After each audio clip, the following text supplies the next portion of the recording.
In the vast sweep of the African continent, where the golden sands of the Sahara stretch endlessly and the mighty rivers carve life into the arid earth, there once rose an empire so powerful, so magnificent that it commanded the attention of the medieval world. At its heart lay the Mali Empire, a land steeped in wealth, tradition, and trade.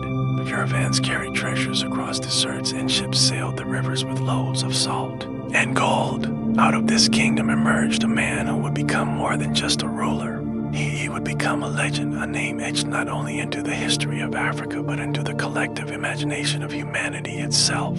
His name was Musa I, but history remembers him simply as Mansa Musa, the Emperor of Gold, the richest man who ever lived. Long before Musa ascended the throne, Mali was already a realm of immense promise. Founded in the early 13th century by the great warrior king Sundiata Keita, Mali grew from a cluster of small kingdoms into one of the largest empires in West African history. Its power stretched across what is today Mali, Senegal, Gambia, Guinea, Niger, Nigeria, and Chad. The empire's strength lay not just in its armies, but in its control of the lifeblood of medieval commerce, the trans-Saharan trade routes. Salt, indispensable for survival and preservation, flowed from the desert mines, while gold, that eternal symbol of wealth and power, poured from the river valleys and mines of West Africa. Mali sat astride this golden highway, and its rulers wielded the riches of the world as if by divine right. Musa himself was born around the year 1280 into the Keita dynasty, a lineage that claimed descent from Bilal ibn Rabah, the companion of the Prophet Muhammad. This sacred ancestry imbued the Keita kings with both political legitimacy and spiritual reverence in the eyes of their subjects. From his earliest years, Musa was immersed in the traditions of Islam and the culture of his empire. He grew up surrounded by griots, the storytellers and custodians of Mali's history, who sang the exploits of Sundiata and the wisdom of kings. The young Musa would have listened with rapt attention as tales of valor, loyalty, and divine favor were recited beneath the flickering firelight, planting within him the seeds of destiny. Mali was not a kingdom of stone castles and cathedrals, but of sprawling cities of mud brick and timber, bustling markets echoing with languages from across the known world. Traders from North Africa brought fine cloth, copper, and horses. Merchants from the Middle East carried glassware, books, and perfumes. From Mali's rivers and mines came gold so pure that it dazzled the eyes of even the most seasoned traders. In this land of exchange and prosperity, Musa matured, learning not only the art of governance, but also the delicate balance between faith and politics, tradition and ambition. Musa's rise to power was as dramatic as his reign itself. According to chroniclers, he was not originally destined to rule. He served as a deputy or deputy king during the reign of Mansa Abu Bakr II. Abu Bakr, filled with an insatiable curiosity about the oceans, famously launched an expedition westward, determined to discover what lay beyond the horizon of the Atlantic. He departed with a fleet of ships, leaving Musa to govern in his absence. The fleet, however, never returned. Historians debate whether Abu Bakr perished at sea, or whether he may have glimpsed new lands across the waters. But what is certain is that Musa became the emperor of Mali in the year 1312. It was a moment that would alter the course of history. When Musa ascended the throne, he inherited an empire of staggering wealth, but also one that demanded strong leadership. He proved himself not only capable but visionary. Unlike many rulers whose wealth isolates them from their people, Musa understood that his power rested on both material prosperity and spiritual authority. He was a devout Muslim, and he saw in Islam not only a path to personal salvation but a framework through which to govern his vast realm. His rule blended the traditions of his ancestors with the guiding principles of faith, forging a kingdom that was both uniquely African and unmistakably global in its reach. The Mali Empire under Musa was a land of contrasts: the harsh deserts of the north, the fertile floodplains of the Niger River, the bustling markets of cities like Gao and Niani. It was in these cities that Musa's presence was most keenly felt. His court shimmered with luxury, filled with gold ornaments, fine silks, and foreign ambassadors. Yet beyond the grandeur, Musa cultivated a vision of empire that extended far beyond material wealth. He sought to make Mali not only the richest kingdom of Africa, but also one of the most learned and respected civilizations on earth. To understand the magnitude of Musa's story, One must imagine the medieval world as it stood in the early 14th century. In Europe, kings ruled over fractured realms and the Renaissance was still a distant dream. In Asia, the Mongol Empire had stretched its influence across vast territories, while in the Middle East, powerful sultanates and caliphates flourished. In this tapestry of civilizations, Africa's empires were often overlooked by distant chroniclers, yet they were no less influential. And among them, Mali under Mansa Musa stood unmatched in wealth and splendor. Musa's fortune was rooted in the earth itself. The gold mines of Bambouk and Bor, the salt mines of Tagaza, and the fertile lands along the Niger all poured riches into his coffers. Caravans laden with goods snaked across the Sahara, bringing wealth from as far as Morocco and Egypt. Ships sailed down the Niger, carrying Mali's treasures into the heart of Africa. Musa was not merely rich by the standards of his age, he was quite possibly the wealthiest human who has ever lived, his fortune so immense that it defies modern calculation. But Musa's greatness did not lie in hoarding his wealth. Instead, he wielded it as a tool for influence, faith, and legacy. His reign was marked by acts that would reverberate across continents. The most famous of these was his legendary pilgrimage to Mecca in 1324, a journey that would not only affirm his devotion to Islam, but also broadcast the wealth of Mali to the farthest corners of the known world. Yet before we reach that golden procession across the desert, we must linger in the early years of his reign when Musa was still shaping his vision of kingship. Imagine Niani, the capital of Mali in Musa's time. The city was alive with energy, its streets filled with merchants heckling over goods, riots reciting poetry, and children chasing each other through courtyards. The royal palace, though built of mud, brick, and timber, radiated power, its halls adorned with golden ornaments and precious fabrics. Ambassadors from North Africa and beyond arrived bearing gifts, seeking trade, and marveling at the wealth of the emperor. It was here that Musa presided, surrounded by his court, dispensing justice, receiving homage, and planning the expansion of his empire. Musa was not merely a monarch, he was a symbol. In him, the hopes of Mali's people found expression. He embodied both the warrior's strength and the scholar's wisdom, the piety of the faithful and the ambition of the visionary. He walked among his people as one chosen not only by bloodline, but by divine favor. As his reign unfolded, he would prove worthy of both titles, Mansa, the King of Kings, and Musa, the man who turned gold into legend. The making of a king is always a story of inheritance and ambition, of legacy and vision. For Mansa Musa, it was also the story of a man who inherited a kingdom of gold and chose to use that gift to shape history. His journey had only just begun, but already the world was stirring with whispers of his wealth, his faith, and his destiny. Soon the deserts would bear witness to a spectacle unlike any other, a pilgrimage so extravagant, so dazzling that it would ripple across continents and echo through the centuries. But before the gold-laden caravan set out, before the world beheld the majesty of Mali, there was the king himself, standing at the threshold of greatness, his eyes fixed on a horizon that shimmered with promise. When Mansa Musa resolved to make the pilgrimage to Mecca in the year 1324, he was not merely planning a journey of personal devotion. For any Muslim ruler, the Hajj was a sacred obligation, one of the 5 pillars of Islam, a right that bound him to the larger community of the faithful. But for Musa, this journey was to become something far greater than a religious duty. It would be a proclamation of Mali's grandeur, a spectacle of wealth and power, a living testament to the prosperity of his empire and the devotion of its ruler. What began as an act of faith would end as one of the most dazzling displays of human opulence the world had ever seen. Preparations for the pilgrimage were immense. Musa understood that the eyes of the Islamic world would be upon him, from the scholars of Cairo to the merchants of Mecca, and he intended to leave an impression that would endure for generations. The empire's vast wealth was mobilized. Gold was measured out in staggering quantities, camels and horses were laden with precious cargo, and thousands of attendants were assembled.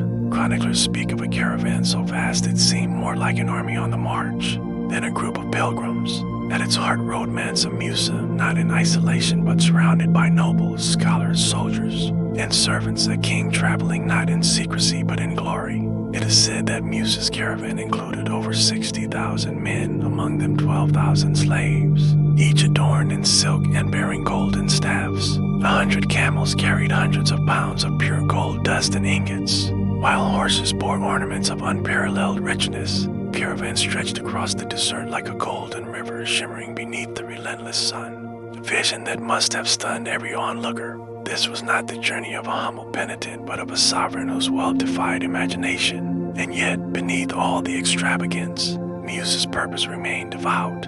He was determined to honor God with the fullest measure of his blessings. Caravan moved northward across the Sahara, the greatest desert in the world. To cross such a land was no small feat, for the Sahara was an ocean of sand, a place where caravans disappeared into silence, swallowed by heat and thirst. But Musa's expedition was meticulously planned. Wells were dug along the route, supplies stored, and guides employed who knew the hidden paths of the dunes.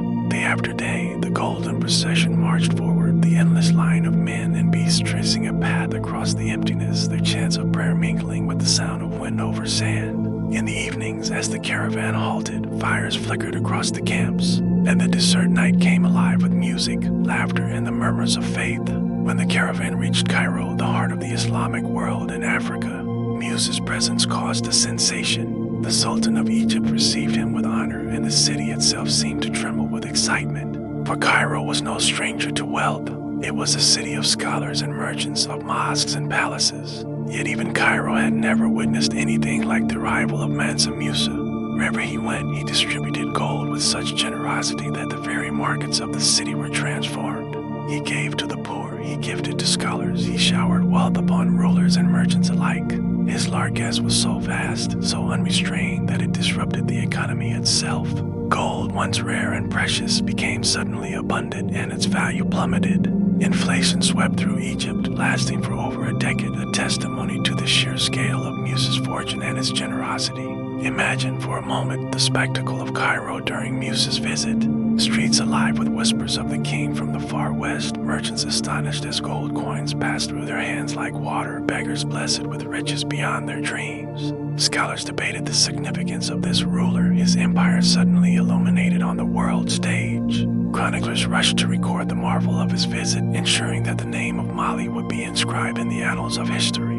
To some, Musa was a benefactor, to others he was a force of disruption. But to all, he was unforgettable.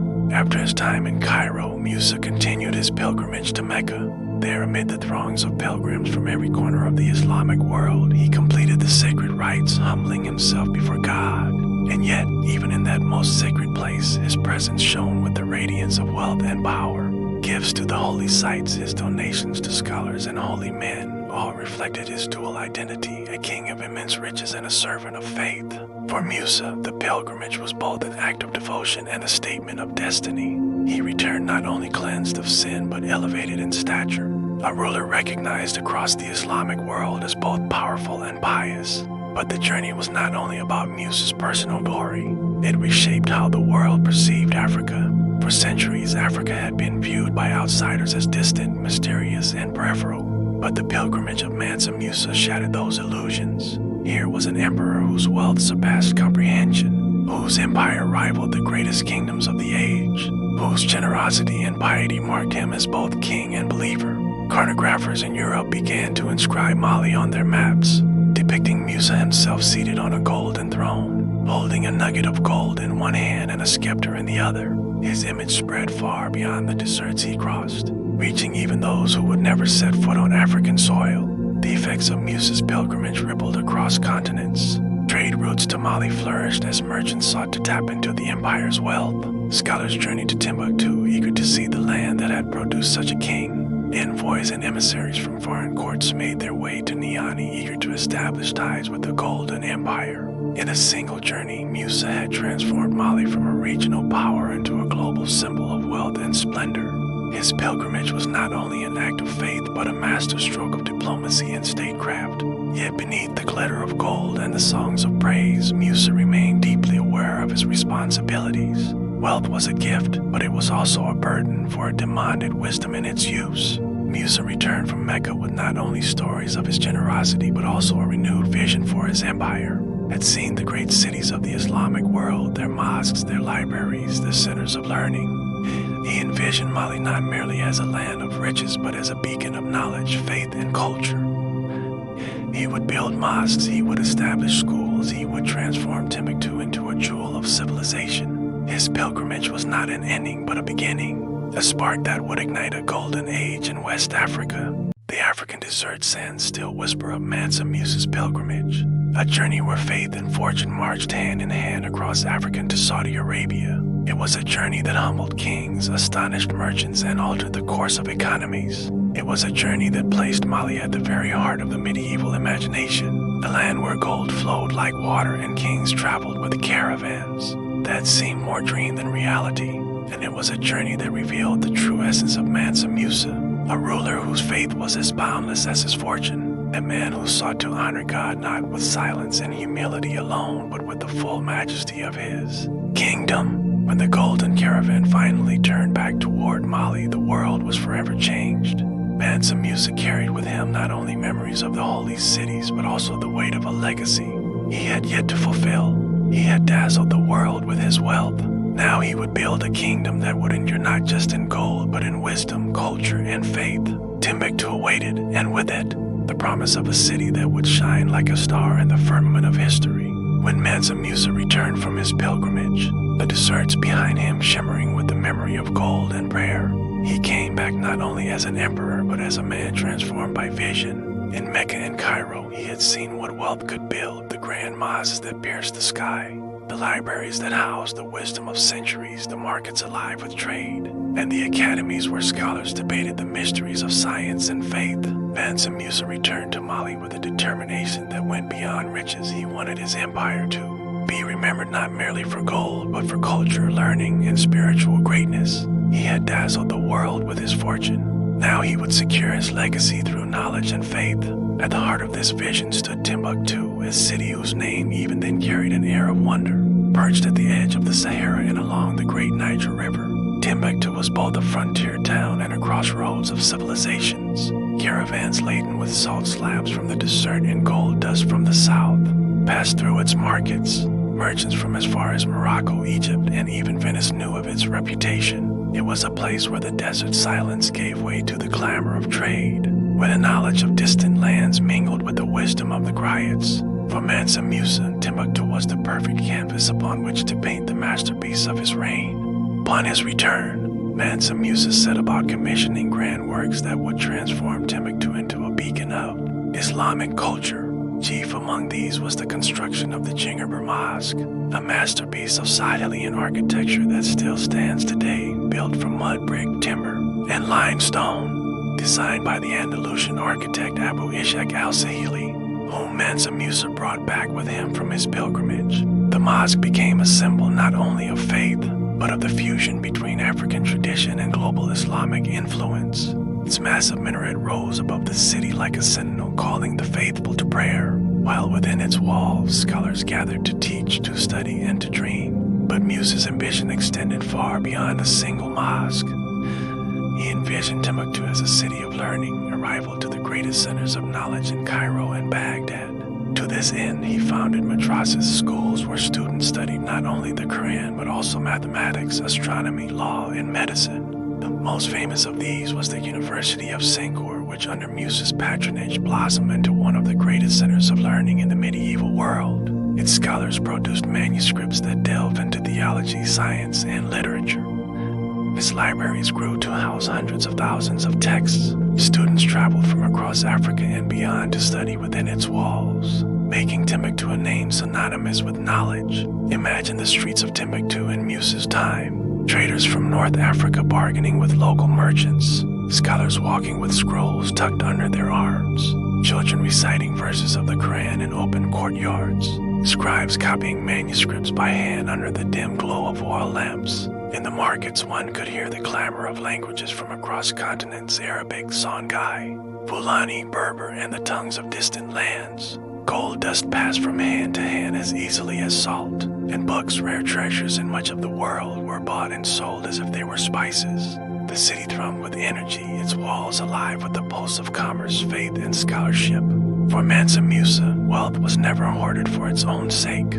Gold, in his eyes, was a gift meant to be used for the glory of God and the enrichment of his people. His patronage of architecture and learning reflected a ruler who understood that empires are not remembered merely by their armies or their treasuries, but by the knowledge and culture they leave behind. In Timbuktu, Mansa Musa created a legacy that would outlast even the richest of Mali's mines. Yet Timbuktu was not the only city touched by Musa's hand. Across his empire, he commissioned mosques and schools, endowing them with wealth to ensure their permanence. In Gao, in Niani, and Walata, his influence could be seen in the rise of new institutions, the expansion of markets, and the flourishing of Islamic scholarship. It brought artisans, architects, and scholars from distant lands, weaving their knowledge into the fabric of Mali. His reign marked a golden age not only of wealth but of culture, where Africa stood as an equal among the great civilizations of the world. The empire thrived under this infusion of learning and trade. Caravans stretched across the Sahara, their camel bells jingling as they brought salt cloth and copper into Mali and returned with gold, ivory, and books. Timbuktu's reputation spread so far that even in Europe, cartographers etched its name onto maps, often with embellishments of gold and splendor. To the minds of many, Timbuktu became less a city than a symbol, a place of almost mythical wealth and wisdom, the far edge of the known world where riches and learning converged. And yet, for all the grandeur of his vision, Mansa Musa never lost sight of his faith.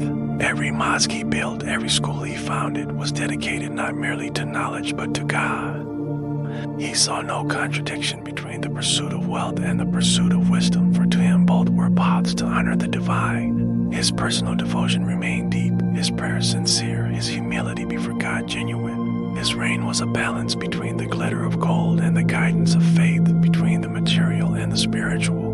Timbuktu's golden age under Mansa Musa was also a testament to the resilience and ingenuity of Africa itself, too often dismissed by outsiders as a land without history.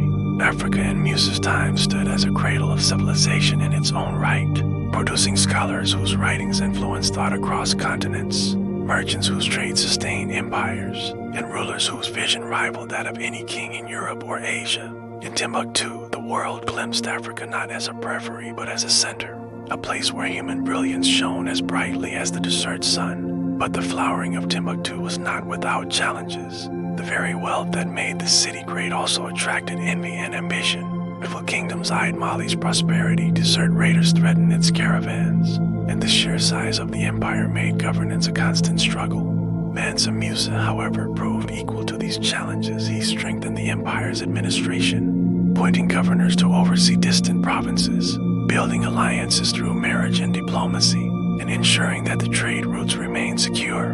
His rule was one of stability, where prosperity and culture flourished under the protection of his authority. As Mansa Musa aged, he could walk through Timbuktu and see the fruits of his labor. He could hear the call to prayer echoing from the minarets of the mosques he built. He could see the libraries filled with manuscripts, the students gathered in circles around their teachers, the merchants trading goods from across continents. He could stand before the Jingaber Mosque and know that it would outlast him, a monument to faith and vision. In those moments, he must have understood that his true legacy lay not in the gold he had spent or given away, but in the knowledge, culture, and faith he had nurtured. Timbuktu's golden age under Mansa Musa became a story told across generations, whispered by griots around fires, recorded by scholars in manuscripts, and inscribed in the memories of travelers who passed through its gates. It was a city that embodied the spirit of an emperor who believed that wealth was not only to be displayed but to be invested in the future. Through Timbuktu, Mansa Musa ensured that the Mali Empire would be remembered not just as the land of gold, but as the land of wisdom. And yet, even as Timbuktu flourished, the sands of time crept ever forward. Empires rise and empires fall. Even the greatest of kings must eventually face the twilight of their reign. For Mansa Musa, the years ahead would bring both triumph and the quiet certainty that no amount of gold could shield even the richest man alive from mortality. His final chapter was approaching, and with it, the question of how his legacy would endure once he was gone. The years after Mansa Musa returned from his fabled pilgrimage were ones of splendor and gravity, but also of inevitability. No empire, no matter how wealthy or vast, could resist the slow pull of time. And yet, for those who lived under his reign, it was the sense of walking in the shadow of something eternal. Mansa Musa was not simply a king of men. He was seen as a monarch whose wealth and generosity mirrored divine favor. His court had become a magnet for travelers, scholars, and merchants from across Africa, Arabia, and even distant Europe, in Timbuktu, his name was whispered with awe, only because he had poured rivers of gold into the world, but because he had built something that reached beyond material, Richest, a kingdom of knowledge, art, and enduring faith. In his twilight years, Mansa Musa often turned his gaze inward. The grand mosques he had commissioned rose like guardians of the faith, Jingerber Mosque, with its soaring minarets of sun-baked earth, still stood as a monument to his devotion. Within its walls, scholars debated the deepest questions of theology and law, and students traveled from hundreds of miles to sit at the feet of masters. Mansa Musa would sometimes sit quietly in the shadows of these gatherings, his presence unannounced, content to hear the voices of those who would carry Mali's wisdom into future centuries. He was not only a ruler of material power, but a man who understood that ideas, when nurtured, could outlast armies and treasure chests. Yet the burdens of empire weighed on him as age crept forward. Mali stretched wide, from the Atlantic coast in the west to the deserts of the east, from the lush forests of the south to the edge of the northern sands. To rule such a vast land meant constant vigilance. Envoys arrived at court with tidings of distant governors, of trade caravans delayed, of disputes between merchant guilds. Mansa Musa listened carefully, his once vigorous voice softened now with time, but his judgment remained sharp.